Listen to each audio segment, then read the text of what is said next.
Kali ini saya akan menjelaskan tips bagaimana bisa menjelaskan mengenai karakter sendiri di berbagai lebar animasi ternyata asalkan itu tidak mengandung produksi dari berbagai belahan negara. Tapi sebelum kita mulai, saya kita tahu ini kan musim panas. Mungkin kan banyak yang bertanya kenapa sih satu topik kalian itu bisa nggak sampai tamat bisa terlihat karena gini. Karena yang harus disalahkan itu adalah ratingnya, bukan hanya karena punya yang harus kita tahu terus kalian mengalami yang namanya depresi, PTSD ataupun ADHD ya bagi kalangan udah juga karena masa takut sinetron mereka tuh saya terlalu singkat. Yang ini mengakibatkan karena ketidakpuasan dan menonton sinetron seiring dengan habis belajar. Nah mungkin karena ini merupakan hal penting, jadi korban keganasan sinetron berbentuk apapun itu di media punya semua yang lain ya seperti misalnya MNTK MNC mungkin sekarang masih tetap bersaing sampai sekarang. Jadi kalian jangan menganggap remeh MNC itu jelek ataupun sebaliknya, jadi anggap aja ini pelajaran supaya MNC itu bisa ber-MTek untuk sinetronnya. Oke, sekarang kita akan beralih ke topik kali ini adalah tentang sinetron di film lebar ya. Film lebar atau widescreen movie istilahnya merupakan satu tayangan genre program TV yang paling diminati. Biasanya sering kali ditayangkan di musim liburan, musimnya hari momen spesial ataupun lagi momen tertentu. Tapi yang kita lihat SCTV adalah salah satu dua dan terbesar. Tapi mungkin belakangan ini kalau SCTV itu mulai menaikkan film lebar dengan jumlah yang relatif sedikit. Meskipun tayang perdana pertama kali, tapi mungkin judul-judul lama pun masih tetap mendominasi. Ya mungkin kalau misalnya kalian banyak nanya pada nanya, kenapa sih jarang animasi yang kayak keluar gitu?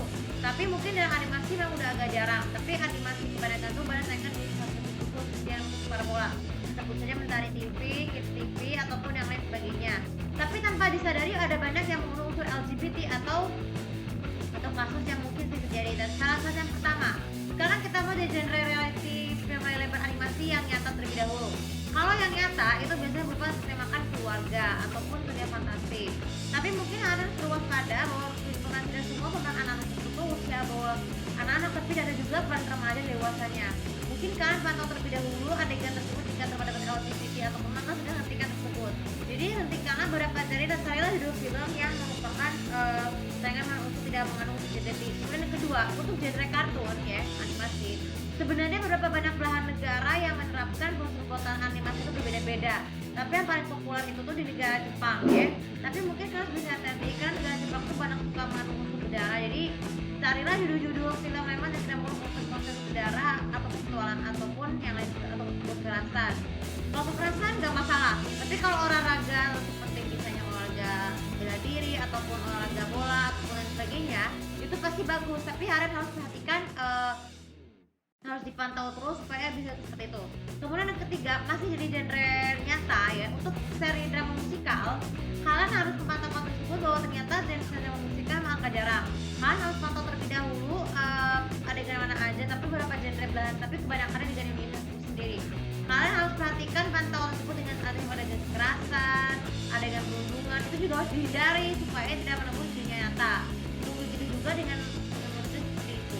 Karena mungkin kebanyakan luar negeri itu memang sangat dominan dengan adegan namanya perundungan atau bukan action.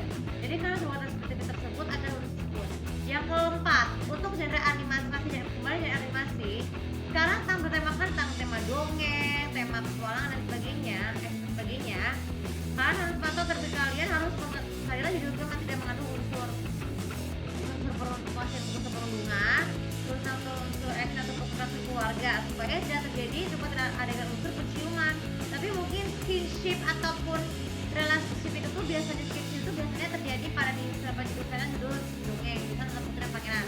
Tapi harus kita tidak sekolah juga dengan ciuman. Jadi kalian harus judulnya tidak mengandung unsur konsep adegan ciuman ya. Kebanyakan di TV sekarang seperti itu. Kenapa sekarang kalau ada banyak anak yang protes? Ini kenapa sih animasinya cuma membongkarkan itu aja? Karena kalau ada petualangan animasi itu lebih dominan ya, lebih ketimbang dongeng karena berapa alasan untuk menghindari kasusnya LGBT seperti yang bilang tadi adalah skinship.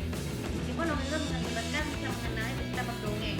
Dan yang terakhir, yang penting sekali, hindari judul film yang merekomendasikan tentang buatan Israel seperti Disney, Cartoon Network ataupun kartun yang bukan Disney, bukan Israel, tapi kalau Nickelodeon juga harus waspada. Tapi boleh sih judulnya bebas, asalkan harus jangan menggunakan adegan yang merupakan sensitif supaya tidak terpengaruh hal tersebut.